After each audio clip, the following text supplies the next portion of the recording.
and we got confused because we heard that we need to have this type of CRM, or we need to have this type of like sales training, or we need to have this type of customer service. And what the major problem with it is that we cram these pieces of software in to make it fit our business. And it's not. We need our business to make sure that it is like the software is conforming to our business. Yeah. Welcome back to the Dataliction Podcast, where leaders learn how to grow their businesses on purpose by turning data into action and action into growth. For today's conversation, Travis and I dig into one of the biggest mindset shifts that leaders need to make in the AI era. Too many organizations are treating AI just like another tool that they can bolt into their business, when the reality is far bigger than that. AI is not just another piece of software. It is an engine that changes how businesses can operate from the ground up. We talk about the differences between effort and leverage, and why automating broken processes only makes problems happen faster, and why leaders should stop forcing their businesses to conform to software, and instead the opportunity right now is to rethink processes so technology actually works for you. Yeah, you heard that right. If you are a leader trying to figure out how AI truly fits inside your organization, this conversation will help you see it in a much clearer way. And now let's jump into the conversation. John, the other day I was listening to a podcast, and a guy said, effort scales poorly, but leverage compounds. Say that again. Effort scales poorly, but leverage compounds. Yeah. Which is great, because it's both like philosophical and just mechanical as well. It does. Yeah. If you try to lift up a big rock, you only have a limited amount of strength, especially me. Yeah. That said, if you have leverage, yeah, go get a big old stick or something. Yeah. You can move the world, right? Yeah. It's like the saying, if you're a big enough stick, you can move the world. I see AI and where we're going in this day and age of, we used to figure out, we've got to have butts and seats, and we've got to have times, and we got to it's going to be this one thing. The people who are truly going to win in this AI age are figuring out how to compound that leverage that AI does. And not just thinking about AI as a tool, but thinking about AI as a way of doing things. I love this. Compounding is so much better than replacing. Right. Man, like, it's so oftentimes you'll see it in the news. I have not yet sat down with a small business owner, probably on purpose, because we don't really like to sit down with those business owners that just want to eliminate people. We want them to enhance and augment them. But I love that idea of compounding instead of replacing. That's great. Travis, more thoughts on that idea of reframing the way that we should be thinking about AI? Yeah. So where I was kind of like, where we're thinking about, we're going to have this conversation, was really about that, instead of thinking about AI just really as a tool, and that it's like a one and done, and that's where we're going, but really thinking about it as an engine that helps drive your business. Okay. And instead of us going and saying, hey, we need to pick this one LLM, or we need to maybe, you've gotten a HubSpot subscription, we're using AI within there. I want you to think about it in a way that, instead of this old school way that we used to develop out software, is we'd have software and then we conform our business to the software. Really? But now, today, we can take our business and have the software conform to us. Ooh. And so that's the same way we think about AI, that really start writing out your processes, start really developing out what is it that we are doing as a company to be able to implement it in such a way. And I know that's such a far out conceptual thing, because you're like thinking like, Travis, do we have developers? How do we actually create the software? Well, that's where the beauty of where I see AI is going right now, is being able to develop out those workforces, or those mundane tasks that is really not adding value to the organization, but it is now being able to help amplify your people, and you're leveraging the true nature of the people that you truly hired to do the work that they are supposed to do. Value of the business is something that we're going to reiterate throughout this episode. Travis, in our preparation for this, and I put it in my notes, that we have said this. I still agree with it, but it's almost like it's starting to hit me in a new way that I've said AI is the new internet. I agree with that. Still 100% agree with that. Mhm. AI is the new internet. Sometimes I've heard someone else say AI is the new smartphone, which is an interesting mechanism as well of kind of paralleling it, not necessarily mechanism. That said, Travis, what is the internet? I'm baiting you in. What is the internet? Like what? How do I interact with the internet, Travis? Oh my goodness. Asking me what the internet is, asking me like, what is a car? Okay, yeah. So, Like, but what does a thing car is, do? if I tell you, hey, go check it out on the internet, what are you going to go do? Oh, well, I mean, okay. If we looked at my history, we'd go be like, oh man, he spends a lot of time on email. Yeah. And then he spends a lot of time over in Wall Street Journal. And then I also then dive into all my other different Marketplace. Facebook used to. I am on a hiatus of the marketplace. You got throttled. That's right. That's right. So, but here's where I think that you're trying to go is the internet quickly became a way that I can identify with certain communities and that I can interact with my staff, that I can interact with my customers in a deeper way. Yeah.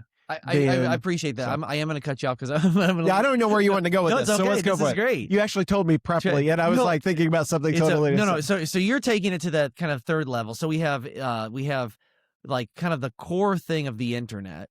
And then we have this middle piece that I'm about to unpack for you.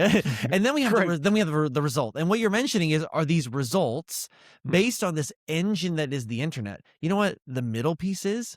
Websites, Travis. Oh, yes, absolutely. Now, okay. I was developing out websites back in the 90s where, an HTML code can destroy one whole page, just one little character. Oh, my goodness. I love it. Yeah. So you have these websites. Well, AI is not the website. AI is the underlying code communication speed that's happening. And then I'm also going to pull back here for a sidebar to talk about LLMs, large language models. Now, typically, because I'm an English speaker, almost exclusively an English speaker, unfortunately. So one of these days I'll be a polyglot, but I am not yet, Travis. That said, I speak in very poor English and I talk to my robots in English. That's my language. But Travis, do computers speak in English? I'm just going to answer, no, they don't. They talk in code. And so because of the same principles of language that apply to English that we've enjoyed, you can also leverage LLMs for code. And developers across the world are able to do things better. Now, hearkening back to our episode we just had, it's not the arrow, it's the archer. So just because you can have an LLM, a chat that can help you use code, that does not mean you're going to build something beautiful. If you don't understand how a business works, if you don't understand how people work and how marketing works and all these products, it will still not work for you. But that said, LLM and code. So AI is more of this new way that code and language and communication underneath is communicating together and being built and developed. Similarly to the way that we were able to pipe in data for the internet. Yeah. But the internet itself is not just this, it's just this kind of ambiguous code land until we put a website on top of it, or even to the smartphone point, an application on top of it. But my biggest thing is that AI should not be viewed as the new email. AI should not be viewed as necessarily the new spreadsheet or necessarily the new word processor. AI is what's happening underneath that lets us do something new, like a website. So you take us back to the website days. And let's parallel a little bit of that idea of like, what is the internet? What even is this thing? Yeah. Okay. I am going to do a quick sidebar and geek out just a little bit right now. Yeah, do it. Because the internet was built for people to read it. And now we're getting into a day and age in which we're building out context for LLMs to read. Oh, And so wow. you think about it, it's really based around context modeling protocol. So, or excuse me, model context protocol. Okay. Yeah. So Model context protocol. Cool. MCP. Yeah. Anthropic did a lot of this. This is where basically LLMs can start reading into your own databases. Yeah. Okay. Which is helpful. One of the things that I think about that is, are we starting to build out more? What are we building for? And now I'm seeing usage data in terms of how many people are coming to the site, and like it's starting to be astronomical how many bots are now coming to our sites opposed to people on there. Sidebar, And they're just scrubbing it for data, for they're context. scrubbing it. They're just trying to understand. They're also looking for, because now we have more and more agents. They're out there looking, asking, hey, go out, find this. And so our agents are now going out and scrubbing a site and saying, okay, is this worthy? Is this what we need? What kind of lists are we they're pulling doing from? practical things because, back in the day, if a bot was on your site, it was like trying to hack in or it's trying to fish for things. These are actual practical agents that are coming in, scrubbing the web, gathering information. I mean, it was similar to back in the day when we were looking at websites for metadata. Okay. So everybody put all the metadata and we do keyword stuffing and everything like that, and trying to get Google to like search or Bing during that time. SEO stuff. Yeah. And so you would kind of stuff all those. But now it is where you're building out sites and you're building pieces for the LLMs to start and your agents to start scrubbing it. So just a side note, something to think about as you guys are, doing more either LLM like searches and such, so on and so forth. Yeah, AI really is beginning to, not only is it the new internet, it is maybe even replacing parts of the way we used to interact with these historic websites you're going to tell us about. Yeah, so back in the day when we would start building out websites, it was really for one, it was a brochure at that point in time. So at the very beginning, it was brochure. Hey, how do we get in contact with you? Then it evolved to not just a brochure about or how you get in contact with you, but I'm speaking specifically B2B. I'm not going to go to B2C. Yeah, I can, but we're going to B2B right now. And then it evolved to now we need to be as an expert in the field. Okay, so then we started writing blogs and we started diving into now videos, and then we started posting those types of things. Now we're moving into, and I was working with a client just the other day that they're like, well, what type of white papers do we need to develop out and all this stuff? I was like, white papers are dead. Yeah, that's a little 10 years ago. Like doing case studies and white papers, I don't think is probably what's going to drive. Actually developing out tools for your potential customers to use is actually what's going to help drive business any longer. Okay, so we started seeing this evolution. Started from a brochure to now we're an expert. Now, I mean, and I skipped a little phase in there in between, is there was a time in which we were trying to do like a lot of interaction, right? It was a short blip. We did chat bots and we were trying to say, hey, we want to be able to chat with somebody real time and talk to somebody, and it evolved that way. And then now we've moved towards, now we have our LLMs do the research for us. Yeah. So Travis, I want to talk about, where do we go from here? So if AI is an engine and not a tool, where should that AI engine be taking leaders' brains? And I'm going to give us a quote to lead us down this path, okay? Steve Jobs said, technology by itself does nothing. What matters is the ideas behind the technology. And I think that if a leader believes that them going and getting a business license for the latest chatbot will somehow dramatically increase, or even worse, save their company, it will not. So what I believe is that where a business is going, then we apply AI to where it is going as an engine to help them go faster. So am I wrong in this idea, Travis? Are growth principles still the same?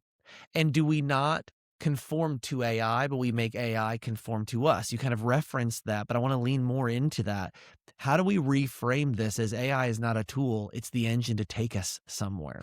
So I'm going to say something that's probably a little bit of a hot take here. Stop trying to look at your business on where your pain points are and start looking at your business on what is your process. And we have for decades right now, have gone through and been like, we've got either a broken process or something's painful, and we try to go fix it, and we put a Band-Aid onto it. Well, maybe your whole process is wrong. Wow. And so maybe you need to think about it, instead of trying to fix one piece of the puzzle, maybe we just need to do a completely overhaul on what it should be. We got in business to help customers. We got in business because we saw a problem and we wanted to solve that problem. But then all of a sudden we got through and we're trying to go through all the navigation of this world, and we got confused because we heard that we need to have this type of CRM, or we need to have this type of like sales training, or we need to have this type of customer service. And what the major problem was is that we cram these pieces of software in to make it fit our business. And it's not. We need our business to make sure that it is like the software is conforming to our business. Yeah. And really, you as a business leader have a fresh start. You have a chance to right now leapfrog all your competitors right now to say, we can start over. We can have a new process built. And now you are going to have a guide that comes in there and walks alongside you and say, well, if we thought about this, like this platform, or like how to build this platform, like how do we start building out pieces within that engine, instead of going down the process of conforming a painful experience, or like, this is the major problem. Let's play the green backwards. Let's walk it backwards. Like, what is our core process in the business? And then let's see, should that change? And that's where I would start leaning in as a business owner. I'll push back slightly, or just kind of clarify. You use the word leapfrog, and I think I understand what you're saying, but I'm going to clarify with the point that leapfrog is believing that everybody's going the same direction.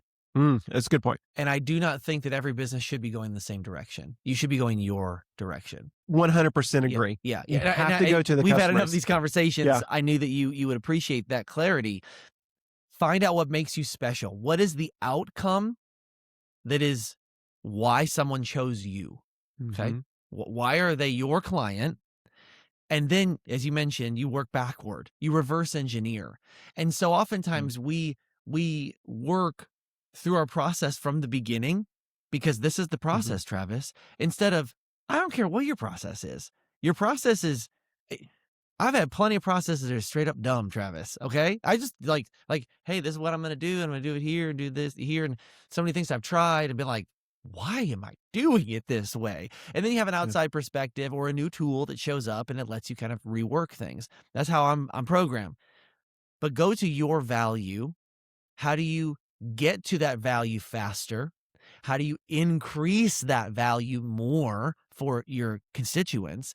And so back to the point that you kind of referenced on a platform or an app or an application or an automation, man, nothing bothers me more, Travis, than someone that thinks what will solve their problems is automating some convoluted process that takes too long, that what they should do first is streamline the process and then automate it. Because you know what automating a broken process does? It just automates it faster. Or it just makes you break the system faster. It breaks. Yeah, absolutely. Breaks down. You just get more error alerts in your email inbox. Trust me, I've done it. So I love the wisdom, Travis. When would you give wisdom to a small business owner who maybe has dreamed about having an app of their own, maybe has dreamed about having some back-end automations, to help their operations? What's the pull between starting it and building it as you go versus getting everything perfect before you finally pull the trigger to try to, start the race? Like, what's your wisdom? I'm biased toward one way, but you've interacted with a lot of leaders that maybe like, I've always wanted this, but I got to clean up my mess first before I can finally start that. Yeah, I'm leading you somewhere, Travis. No, I know where you're going with this, and I appreciate it because I kind of always lean in on, if you wait till perfection happens, you'll never start. And especially within business, like lean on your staff and you lean on your, like, the people who you've hired, or even like go and start this process. Don't wait till you perfected it, because you're going to learn a lot as you go. I mean, all the companies we've helped start up and like been a part of, and that we've consulted, never one did we say we've got a perfect process and then we go and implement it and they're like, yeah, we needed to change this. Like it inevitably happens in marketing. In sales, it happens all the time. You have to evolve to, we might say, oh, well, we never really thought about it that way. Or maybe our clients actually never wanted that in the first place. We really got in our echo chamber and thought about being like, yeah, this is really what we want. But you never really maybe ask the client. And all of a sudden you start seeing the clients that never even use this one product, or they don't even like this. Like they don't even care about it. But we got really, really ramped up about it. So I don't say start out get the whole process.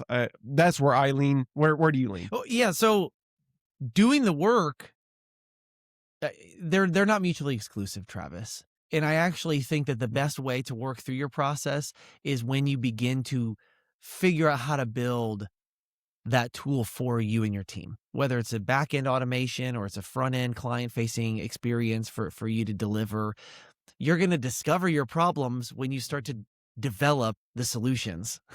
Like that is an absolutely crucial part. And it's almost like you don't know what you can't know without actually starting to unpack things. So I just did a home project, very proud of it. I'm proud of it for my own self.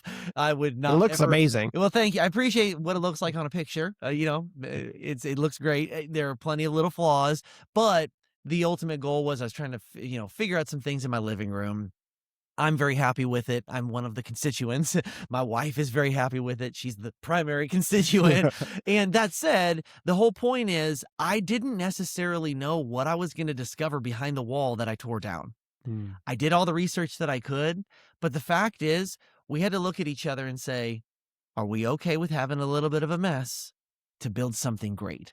And sure enough, it was a mess, Travis, for like 80% of the project. I'm like, have I done something horribly wrong? Like, is this a mistake? Did I ruin my house forever? And sure enough, you follow the process, you follow the steps. I reached out for advice for other people when I got stuck, and then now we have something new. And so my advice is that if you have the question, maybe I need to fix my process, you're probably ready to begin building your new product. And then I'm going to give three things, Travis, to kind of close this up, and then I want to get your closing thoughts.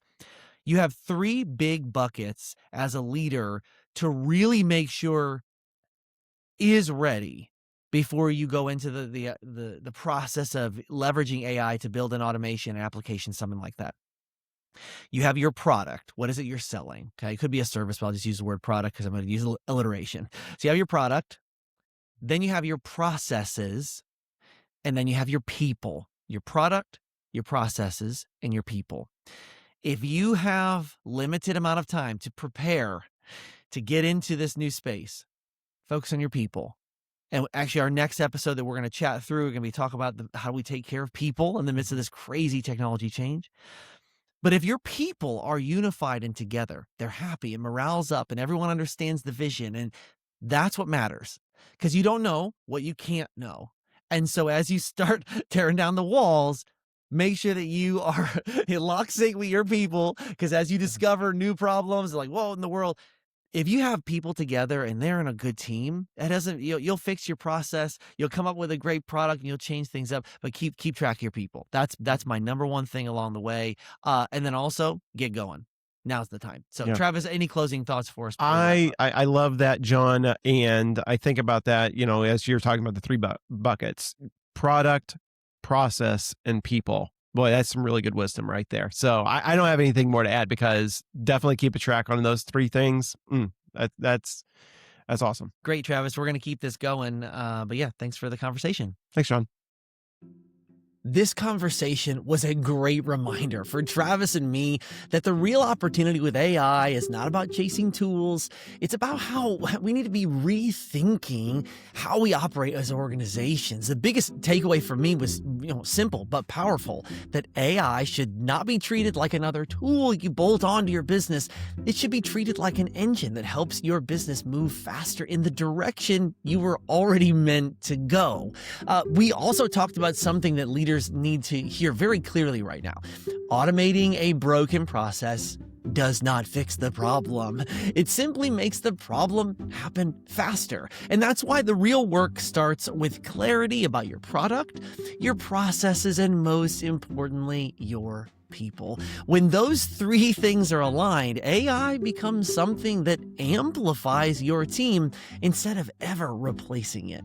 Thanks for listening to this episode of the Dataliction Podcast. And if you want to take a real next step, I want you right now to head over to dataliction.com, sign up for free access. Yes, free access to our brand new platform, Adopt OS. Right away, you can take a self-serve audit. Helps you understand where your organization actually stand today. You'll receive a full downloadable Adopt summary, your Adopt grade, and then ultimately and ready to use AI policy to help you and your team really get started in a safe and a stable way. Yes, all of that completely for free. You can get an AI usage report. I mean, it's an incredible tool we have developed for you. So please go take advantage of it. Start helping your team move forward with AI on purpose.